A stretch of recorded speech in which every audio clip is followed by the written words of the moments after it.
et l'écart, Seigneur, de ceux qui ne t'appartiennent pas, et de leur accorder, Seigneur, le désir de t'appartenir, mon Dieu, et de leur accorder l'amour de tes voies, afin qu'ils puissent venir au pied de ta croix, accepter Jésus, Seigneur, comme leur sauveur. Merci, mon Dieu, de nous avoir accordé cette grâce et te prie de nous accorder aussi la fermeté, Seigneur, pour mettre en pratique l'instruction que tu nous donnes par tes serviteurs. Et te prie de poser ta main également sur tous ceux et celles qui sont malades, mon Dieu. Et par le nom de Jésus, Père, je te prie, je te remercie pour la gloire de ton nom. Amen. Amen. Amen. Comme je le mentionnais hier, j'ai oublié mon micro, donc pour ceux qui nous écoutent de la maison, peut-être que le son va être un peu plus écho, donc je m'en excuse. Mais je suis sûr que tout le monde va pouvoir comprendre quand même. Donc pour ce que l'Esprit veut me donner ce matin, pour aller dans le psaume 143, on va lire du verset 6 à 10 pour introduire le sujet de ce matin. Psaume 143, verset 6 au verset 10.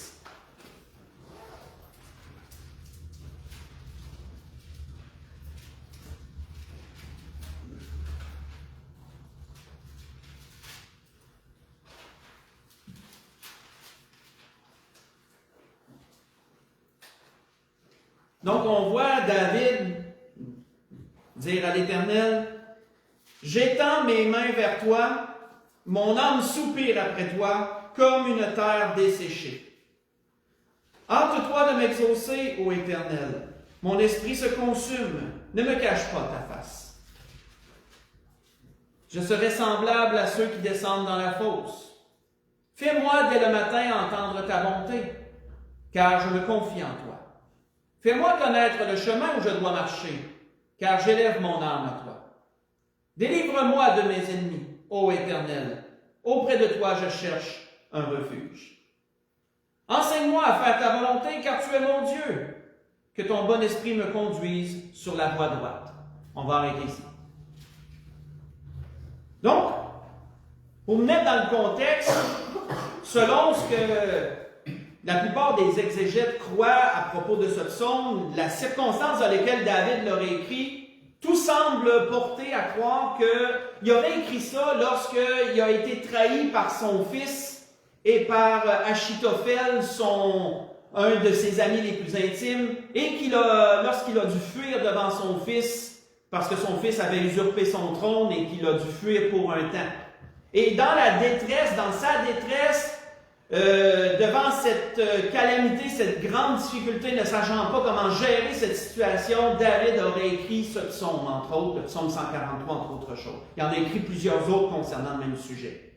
Mais c'est dans ce contexte que David aurait imploré Dieu de lui demander comment gérer cette situation, comment savoir quoi faire.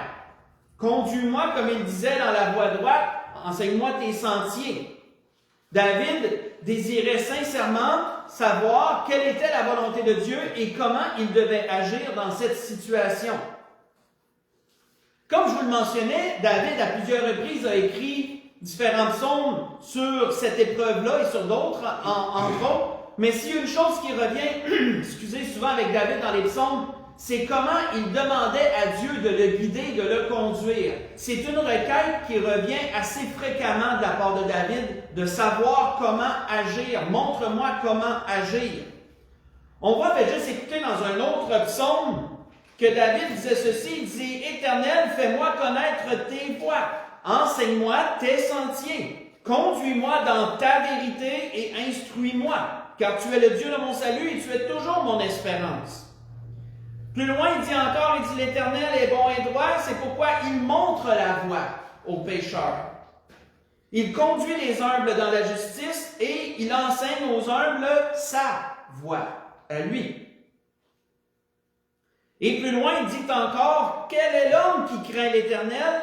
L'Éternel lui montre la voie qu'il doit choisir. » Ce que je vous ai lu, c'est dans le psaume 25.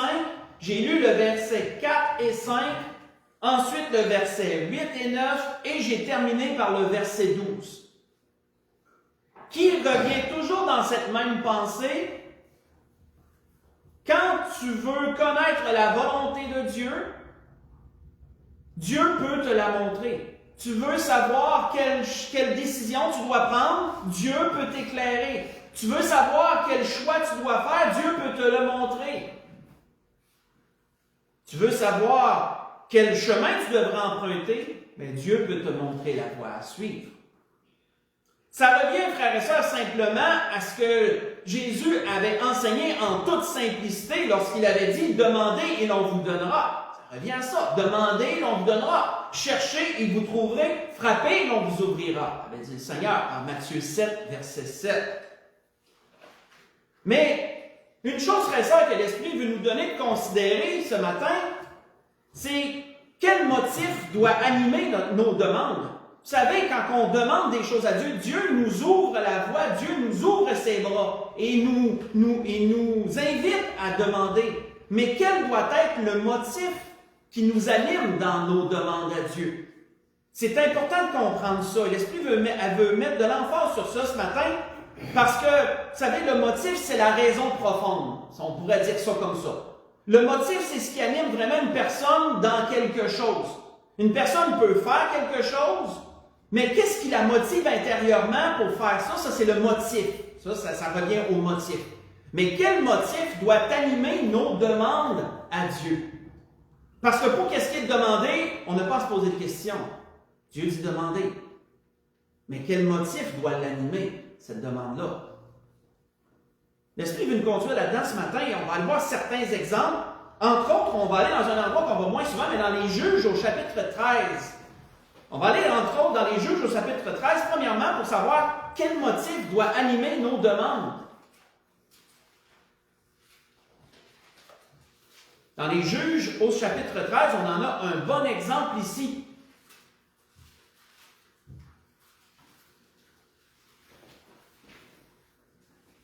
Dans les Juges au chapitre 13, on va lire du verset 8 au verset 14.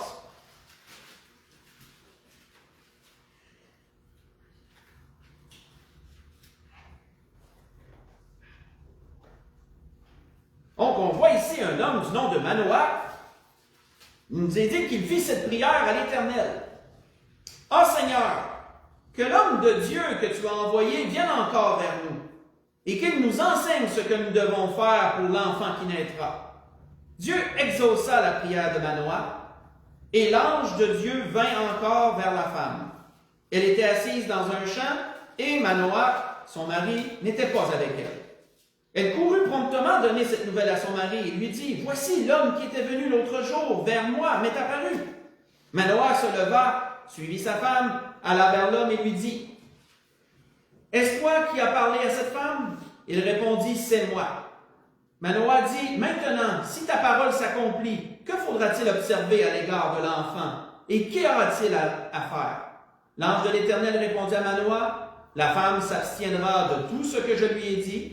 Elle ne goûtera d'aucun produit de la vigne, elle ne boira ni vin ni liqueur forte, et elle ne mangera rien d'impur, elle observera tout ce que je lui ai prescrit. » On va arrêter ici. Vous savez, quand on lit le contexte ici, on voit que c'est la naissance de Samson. Samson qui a été l'un des juges en Israël, un des juges fameux en Israël. On voit que les parents de Samson, Manoach et son épouse, elle était stérile, il ne pouvait pas avoir d'enfant. Et on sait que c'est toujours une occasion favorable pour Dieu. Dieu se plaît à accomplir sa volonté à travers le plus improbable. C'est souvent comme ça de la part de Dieu, il aime surprendre comme ça. Et on voit que Dieu envoie son ange vers cette femme qui était seule. Ça, là, je vous résume un peu le verset 1 jusqu'au verset 7. Dieu envoie son ange vers cette femme et lui annonce qu'elle aura un fils. Aussi surprenant que c'est, parce qu'elle est stérile, tu vas avoir un fils l'année prochaine. Mais il lui dit des choses très précises à propos de cet enfant-là, parce qu'on sait que Samson a été placé sous le vœu de Naziréa, on pourrait référer à la loi de Moïse sur ça, mais celui qui était sous le vœu de Naziréa ne pouvait pas se couper les cheveux. ne pouvait pas boire du produit de la vigne, aucun vin, aucune chose qui avait rapport au raisin. Il y avait des prescriptions très précises à suivre comme ça. Et on voit que l'ange lui annonce ces choses, il va falloir que tu l'abstiennes de ci, de ça, manger rien pur, bien sûr, etc. Et la femme, elle avait transmis cette information-là à son mari, mais son mari a quand même eu une requête à Dieu. Mon Dieu permet que l'homme revienne puis qu'il me redise encore les mêmes choses. Parce que pourtant, l'homme aurait pu se dire, il l'a dit à ma femme, elle doit s'en souvenir assez bien pour me rapporter fidèlement toutes les choses. Non, il voulait l'entendre de ses propres oreilles. Pourquoi? Parce qu'il voulait faire sûr et certain qu'ils avaient clairement observé tout ce que l'ange lui avait prescrit. Donc, on ne sait pas, mais moi je me suis dit, il s'est peut-être dit, est-ce que ma femme elle aurait oublié un détail important, une chose? Il demande à Dieu, faites que l'homme revienne encore. C'est un ange, les autres croyaient que c'était un homme, mais faites qu'il revienne encore, puis que je puisse entendre de mes oreilles ce qu'il a dit. Et on voit que Dieu a exaucé sa prière. Mais quel était le motif, frères et sœurs, derrière ça? C'était la sincérité. C'était la sincérité de servir Dieu fidèlement, de faire exactement ce que Dieu voulait. C'était la sincérité qui était le motif. Et vous savez, il n'y a pas meilleur motif pour Dieu que d'être sincère. Je vous dirais que c'est la chose principale que Dieu demande.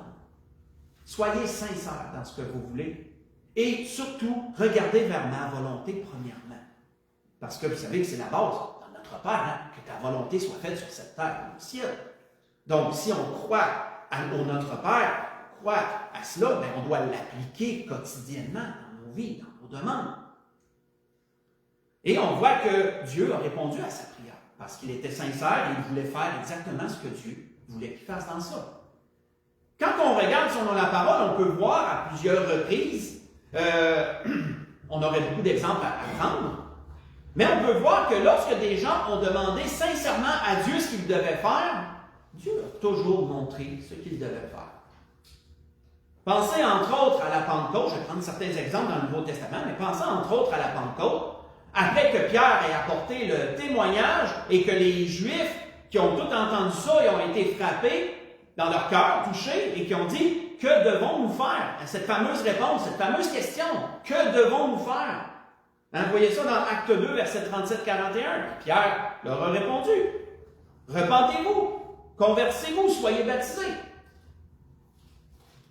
On voit que l'apôtre Paul, lorsqu'il a été interpellé sur le chemin de Damas, jeté en bas de son cheval à cause de la lumière éclatante, qui est devenu aveugle à cause de cette lumière-là, lui qui défiait le Seigneur dans ses voies, il a demandé cette fameuse question. Quand il a entendu la voix, Saul, Saul, pourquoi me persécutes-tu? Seigneur, que dois-je faire? Dieu lui a donné des instructions précises. Il les a suivies. Vous voyez ça dans Acte 9, verset 3 à 9, la rencontre qu'il a eue. Le geôlier, quand il était dans la prison, quand Paul et Silas étaient en prison, et que les chaînes ont tombé, on a déjà parlé de ces choses. Et que le geôlier, qui voulait s'enlever la vie, en fin de compte, il s'en va s'agenouiller auprès de Paul et Silas. Qu'est-ce qu'il a demandé? Que dois-je faire? Cette fameuse question-là revient souvent, frères et sœurs. Que dois-je faire? Vous voyez ça dans Acte 16, versets 25 à 34. Mais reconnaissez que dans tous les cas, c'était toujours un motif sincère. C'était toujours un motif sincère de savoir, mon Dieu, je veux faire ta volonté, que dois-je faire? Et c'est ce que Dieu demande. Mais malheureusement, ce n'est pas toujours ça. Nos motifs ne sont pas toujours sincères. Parfois, nos motifs divergent même de ces choses. Voyons des exemples de cela, pour bien le comprendre. Si on va dans Jérémie 42, un autre exemple, une autre situation, dans Jérémie chapitre 42, parce que vous savez, beaucoup ont demandé à Dieu qu'est-ce qu'il devait faire. Mais on se rend compte, quand on creuse un peu, que les motifs n'étaient pas toujours sincères.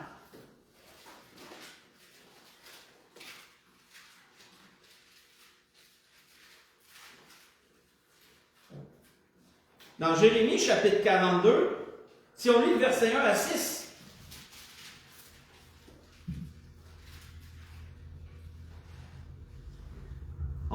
que les restes d'Israël, je vais expliquer le contexte après, il a dit que tous les chefs des troupes, Joshanan, fils de Kérak, Jézania, fils d'Osée, et tout le peuple, depuis le plus petit jusqu'au plus grand, s'avancèrent et dirent à Jérémie, le prophète, que nos supplications soient favorablement reçues devant toi. Intercède en notre faveur auprès de l'Éternel ton Dieu, en faveur de tous ceux qui restent, car nous étions beaucoup et nous restons en petit nombre, comme tes yeux le voient.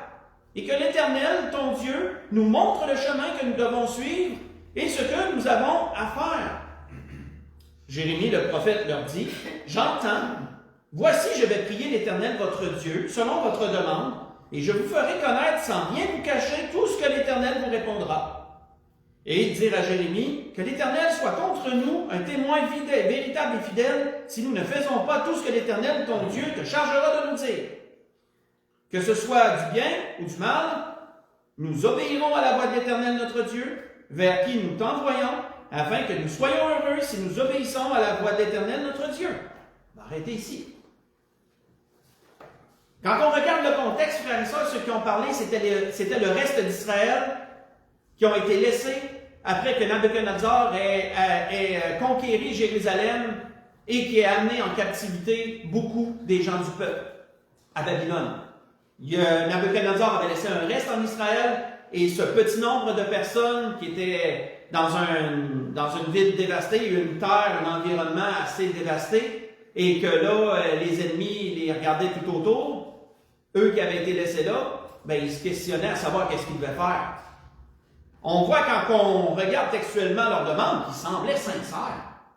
Je veux dire, ils semblaient vraiment sincères, que l'Éternel soit un témoin fidèle et véritable si nous ne faisons pas ce qu'il va nous dire.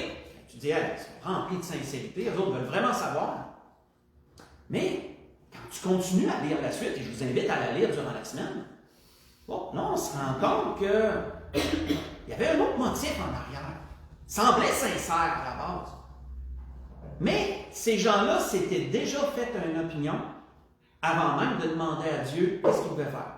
Ces gens-là s'étaient dit, on est en danger, on va aller fuir en Égypte, on va aller chercher la sécurité auprès de Pharaon, mais on va quand même demander à Dieu ce qu'il veut. Mais leur opinion était déjà très bien ancrée. Parce qu'on voit que, par la suite, Jérémie intervient auprès de l'Éternel, demande exactement ce qu'ils ont demandé, et Dieu leur répond très clairement, restez là, je vais vous protéger, je vais même influencer le cœur de Pharaon pour qu'il soit favorable à Pharaon. Nabuchodonosor pour qu'il soit favorable pour vous. Mais Dieu leur dit, n'allez pas en Égypte, je vous l'interdis. Pourquoi Dieu leur disait ça? Parce qu'il savait exactement ce qui était dans leur tête et dans leur cœur. Dieu savait que leur opinion était déjà assez bien forgée. On va aller chercher de la sécurité en Égypte. Mais on va demander à Dieu quand même ce qu'il veut nous dire. Et on voit que Jérémie, lorsqu'il leur a rapporté toutes ces paroles-là, comme il l'avait dit, sans rien cacher, il leur a rapporté exactement les paroles, bien, on voit qu'ils ont dit, non, tu es un menteur. Dieu ne t'a pas vraiment dit ça. Et en bout de ligne, bien, vous voyez dans le chapitre 43 qu'ils ont fui en Égypte. Ils sont allés en Égypte chercher refuge. Et ça a été pour leur plus grand malheur quand vous lisez la suite, parce que Dieu a amené la guerre en Égypte. Nabuchodonosor est allé conquérir l'Égypte après. Fait que ça n'a pas été mieux pour eux autres, et même pire. Parce qu'il y en a beaucoup qui sont morts par l'épée. Puis le prophète, le prophète a dû subir parce qu'il a dû les suivre. Dieu ne voulait pas qu'il les laisse tout seuls. Dieu a protégé son prophète, mais il a fallu qu'il les suive quand même dans leur décision. Mais c'est pour dire, frères et sœurs, qu'on doit faire attention quand on demande à Dieu de connaître sa volonté. Faisons attention de ne pas avoir une opinion déjà forgée. De ne pas déjà avoir une idée préconçue derrière la tête, de dire je vais faire ça, mais je vais quand même demander à Dieu avant de voir si ça concorde avec ce que je veux. Puis si ça ne concorde pas avec ce que je veux, bien, je vais laisser Dieu et je vais faire ce que je veux. Mauvaise idée. Parce que souvent, ça apporte plus de malheur en bout de ligne que de bon pour toi. On regarde un autre bon exemple. Faites juste écouter celui-là, je vais vous le rapporter brièvement. C'est un jour un homme qui est allé voir Jésus et il voulait savoir quelque chose, il voulait savoir quoi faire. Hein? C'est un docteur de la loi. Il nous a dit ceci, faites juste écouter, il nous a dit qu'un jour, il y a un docteur de la loi qui se leva et dit à Jésus, pour l'éprouver, « Maître, que dois-je faire pour hériter la vie éternelle? » Jésus lui dit, « Qu'est-il écrit dans la loi? Qui lis-tu? » Il répondit, « Tu aimeras le Seigneur ton Dieu de tout ton cœur, de toute ton âme, de toute ta force et de toute ta pensée, et ton prochain comme toi-même. » Jésus lui dit, « Tu as bien répondu, fais cela et tu vivras. » Mais lui, voulant se justifier, il dit à Jésus, « Qui est mon prochain? » Et là, quand vous lisez la suite, vous voyez la parabole du bon samaritain. Ce que je vous ai lu, c'est dans Luc chapitre 10, versets 25 à 29. Donc, on voit ici un autre exemple. On voit ici un homme qui a demandé à Jésus, « Que dois-je faire? » La fameuse question qui revient souvent, « Que dois-je faire? » Mais quel était le motif? Est-ce que c'était sincèrement de savoir que dois-je faire? Non, c'était le but d'éprouver. Il était curieux, il voulait savoir qu'est-ce que Jésus allait répondre à ça. Comment allait-il réussir à répondre à ça? Vous savez, frères et sœurs, que parfois on peut demander à Dieu qu'est-ce qu'on veut, qu'est-ce qu'on doit faire, parce qu'on est curieux de savoir sa réponse. Mais ça, frères et sœurs, juste être curieux de savoir ce que Dieu va nous dire, ça peut être dangereux. Parce qu'une fois que Dieu nous dit ce qu'on a à faire, devant lui, on est à charge de le faire. Et si on ne le fait pas, tout celui qui sait faire ce qui est bien, qui ne le fait pas, commet un péché.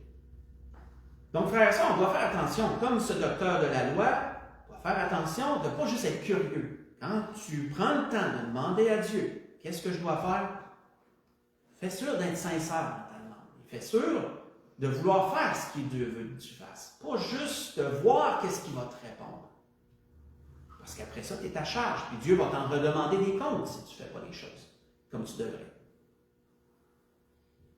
Voyons un dernier exemple. Si tu vas dans Luc 18, on va aller ensemble. Si on va ensemble dans Luc chapitre 18, un autre exemple, Nouveau Testament encore, dans Luc chapitre 18. Dans Luc chapitre 18, si on lit verset 18 au verset 25,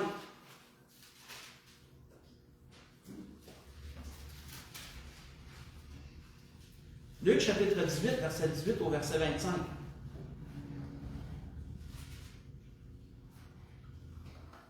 On voit encore qu'un chef, pas le même, c'est un autre, mais c'était pas un docteur de la loi celui-là. Un chef interrogea Jésus et dit, « Bon maître, que dois-je faire pour hériter la vie éternelle? » Encore la fameuse question. Que dois-je faire? La même chose. Jésus lui répondit, « Pourquoi m'appelles-tu bon? Il n'y a de bon que Dieu seul. » Là, je vous rappelle que notre frère Ghislain avait mentionné ça dans son message, que Jésus n'a même pas eu la prétention de dire qu'il était bon. Pourtant, il aurait eu l'autorité de le dire, mais non, Dieu seul est bon. Je rappelle, c'est comme un petit lien comme ça que je fais. Je ferme la parenthèse. Il n'y a de bon que Dieu seul. Tu connais les commandements. Tu ne commettras point d'adultère. Tu ne tueras point. Tu ne déroberas point. Tu ne diras pas de faux témoignage. Honore ton père et ta mère. Sensiblement la même réponse qu'il avait faite au docteur de la loi. Sensiblement la même réponse que Jésus lui fait. J'ai dit-il, observé toutes ces choses dès ma jeunesse. Jésus, ayant entendu cela, lui dit, « Il te manque une chose. Vends tout ce que tu as, distribue-le aux pauvres, et tu auras un trésor dans les cieux. Puis viens et suis-moi. » Et lorsqu'il entendit ces paroles, il devint tout triste, car il était très riche. Jésus, voyant qu'il était devenu tout triste, dit qu'il est difficile à ceux qui ont des richesses d'entrer dans le royaume de Dieu. Car il est plus facile à un chameau de passer par le trou d'une aiguille qu'à un riche d'entrer dans le royaume de Dieu. On va arrêter ici. Donc, qu'est-ce qu'on remarque ici, frère et sœurs, c'est que on ne peut pas dire que cet homme-là, il ne semblait pas sincère. Je veux dire, il semblait sincère dans sa demande. Il ne semblait pas d'avoir d'arrière-pensée comme le docteur de la loi qui, lui, voulait éprouver Jésus pour voir ce qu'elle allait répondre. Non, il semblait vraiment sincère dans sa demande. Mais, on voit qu'une chose, c'est qu'il n'était pas prêt à suivre les recommandations du Seigneur, par contre. Cet homme-là, autrement dit, il avait une limite intérieure. Je ne sais pas si d'avance il s'était dit, je suis prêt à faire ce qu'il va me dire, mais pas plus loin que ça.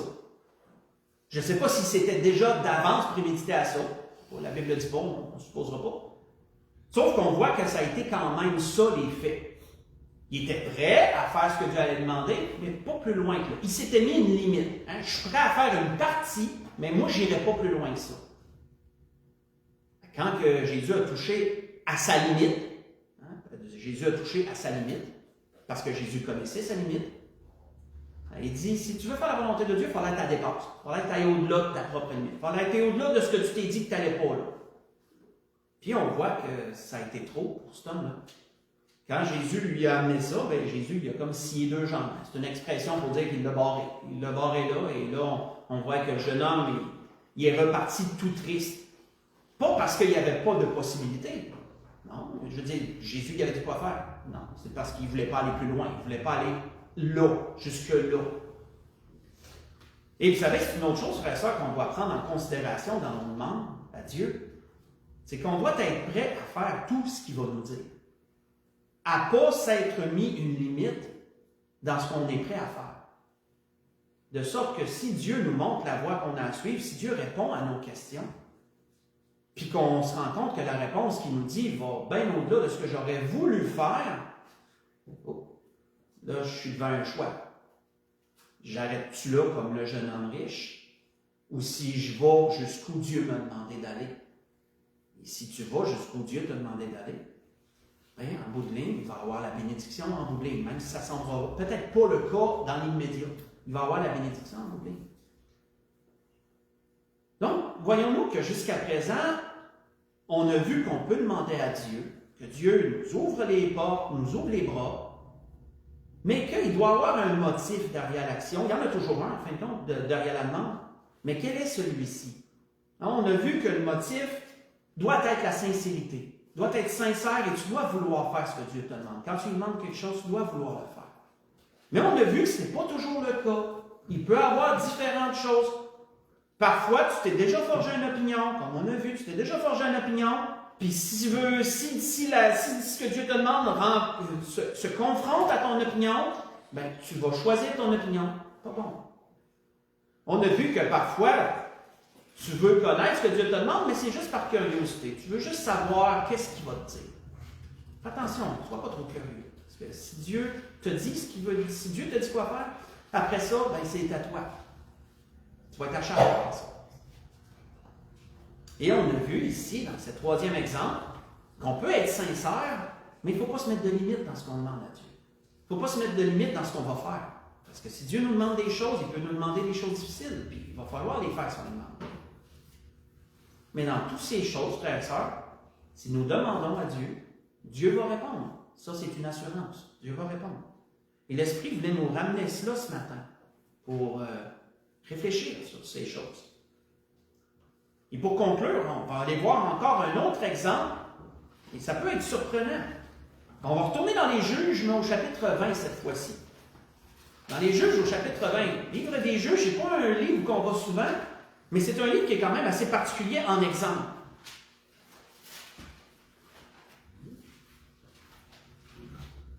Parce qu'une chose qui détermine le livre des Juges, surtout après les juges principaux qu'on a vus, comme Samson, et par la suite, il y en a eu quelques-uns, mais on voit que le livre des Juges est déterminé, il est comme un peu, ce qui est sous-entendu dans le livre des Juges, c'est chacun faisait un peu comme il voulait. C'est que c'était dur, parfois Dieu suscitait des juges justement pour amener le peuple, parce que les gens faisaient toujours ce qu'ils voulaient, et à un moment donné, ils criaient à Dieu quand ça ne marchait plus. Puis là, Dieu a amené un juge pour redresser les choses jusqu'à temps que le juge meure, puis ensuite ça a recommencé à tous les fois. Ça caractérise pas mal le livre des juges. Mais on voit dans les Juges au chapitre 20 un cas assez particulier, où que parmi les tribus d'Israël, on voit que la tribu de Benjamin s'était comme un peu séparée des autres tribus, et il avait fait des choses vraiment graves, et que là, les autres tribus, il allait entrer en guerre contre la tribu de Benjamin. Un peu pour la punir de ce qu'elle avait fait. Vous pouvez lire le contexte si vous le désirez. Mais on voit dans les Juges, chapitre 20, si on lit du verset 19 au verset 28, on voit que Dieu dit que dès le matin, Juge chapitre 20, verset 19 au verset 28, il dit que dès le matin, les enfants d'Israël se mirent en marche et ils campèrent près de Giboa. Et les hommes d'Israël s'avancèrent pour combattre ceux de Benjamin. Ils se rangèrent en bataille contre eux devant Giboa. Les fils de Benjamin sortirent de Giboa et ils étendirent sur le sol ce jour-là 22 000 hommes d'Israël. Le peuple et les hommes d'Israël reprirent courage, ils se rangèrent de nouveau en bataille dans le lieu où ils étaient placés le premier jour. Et les enfants d'Israël montèrent et ils pleurèrent devant l'Éternel jusqu'au soir. Ils consultèrent l'Éternel en disant, « Dois-je avancer encore pour combattre les fils de Benjamin, mon frère? » L'Éternel répondit, « Montez contre lui. » Les enfants d'Israël s'avancèrent contre les fils de Benjamin le second jour. Et ce même jour, les Benjamites sortirent de Giboa à leur rencontre et ils étendirent encore sur le sol 18 000 hommes des enfants d'Israël, tous tirant l'épée. Et tous les enfants d'Israël et tout le peuple montèrent et vinrent à Béthel. Ils pleurèrent et restèrent là devant l'Éternel, jeûnèrent en ce jour jusqu'au soir, et ils offrirent des holocaustes et des sacrifices d'action de grâce devant l'Éternel. Et les enfants d'Israël consultèrent l'Éternel. C'était là que se trouvait l'arche. Se trouvait alors l'arche de l'Alliance de Dieu.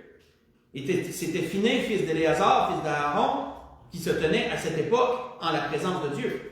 Et ils dirent, dois-je marcher encore pour combattre les fils de Benjamin, mon frère, ou dois-je m'en abstenir? L'Éternel répondit, montez, car demain je les livrerai entre vos mains. On va arrêter ici. Demain, montez, je les livrerai entre vos mains. Vous savez, j'aurais dû commencer au verset 18, parce que vous auriez vu au verset 18 qu'ils ont consulté Dieu une première fois. J'ai commencé un verset trop tard. Au verset 18, vous auriez vu qu'ils ont consulté Dieu une première fois. Dois-je monter contre mon frère Benjamin pour le combattre? Dieu dit, allez-y. Ça ne marche pas. Mais il demande une deuxième fois à Dieu. Dois-je monter? Dieu dit, allez-y. Ça ne marche pas.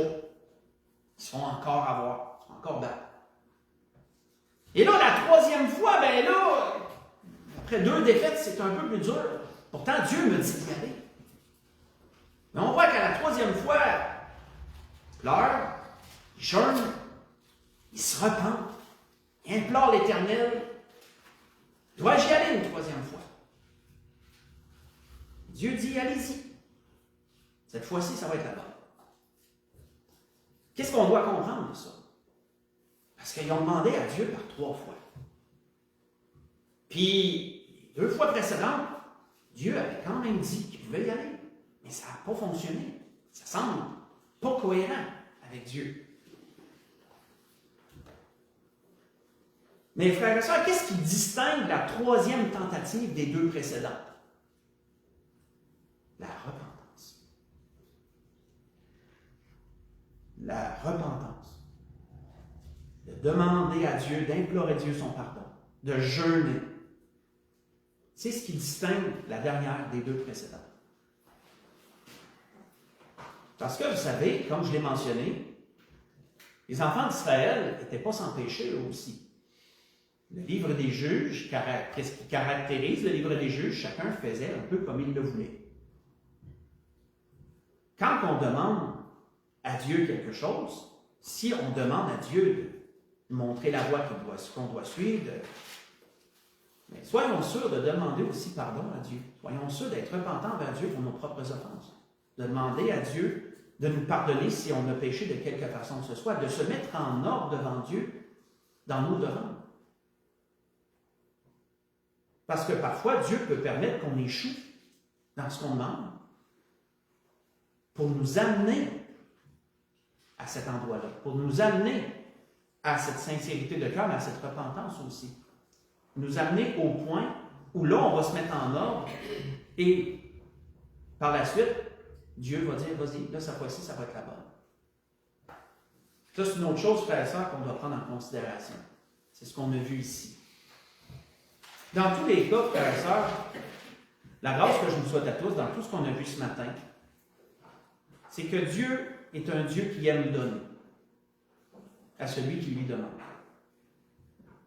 Assurons-nous d'avoir un cœur qui est en ordre avec Dieu. Assurons-nous d'être sincères dans nos demandes, de vouloir faire sa volonté et d'éviter les mauvais motifs. Et nous pourrons avoir de belles expériences, je dirais, avec Dieu. C'était ce que l'Esprit voulait nous dire ce matin. On peut se lever pour un dernier cantique. Le numéro 705.